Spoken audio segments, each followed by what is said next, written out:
దేశవ్యాప్తంగా రక్తం కొరత ఉన్నప్పటికీ ఏపీలో మాత్రం పుష్కలంగా లభిస్తుందని మంత్రి సత్యకుమార్ అన్నారు. తిరుపతిలోని మెటర్నిటీ హాస్పిటల్లో రెడ్ క్రాస్ సొసైటీ ఆధ్వర్యంలో నూతన బ్లడ్ బ్యాంకును ఆయన ప్రారంభించారు. గుండె లాంటి అవయవాలను సైతం కృత్రిమంగా సృష్టిస్తున్న రక్తాన్ని మాత్రం తయారు చేయలేకపోతున్నామన్నారు.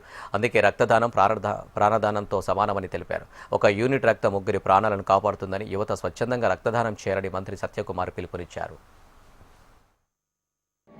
రెడ్ క్రాస్ సొసైటీ ఆధ్వర్యంలో తిరుపతి పాత మెటర్నిటీ హాస్పిటల్లో ఓ బ్లడ్ బ్యాంక్ సెంటర్ని ప్రారంభించడం సంతోషంగా ఉంది. ఇవాళ మనందరికీ తెలిసిన విషయమే, అన్ని కూడా ఆర్టిఫిషియల్గా తయారు చేస్తున్న యుగం. గుండెను కూడా కృత్రిమంగా తయారు చేసుకునే పరిస్థితికి వచ్చాం. కానీ ఆ భగవంతుడి సృష్టి ఏ రకంగా ఉందంటే మనిషిని కూడా మళ్ళీ క్లోనింగ్ చేయగల పరిస్థితిలో ఉన్నాం. కానీ రక్తానికి బ్లడ్కు మాత్రం ప్రత్యామ్నాయం ఇప్పటికి కూడా కనుక్కోలేకున్నాం.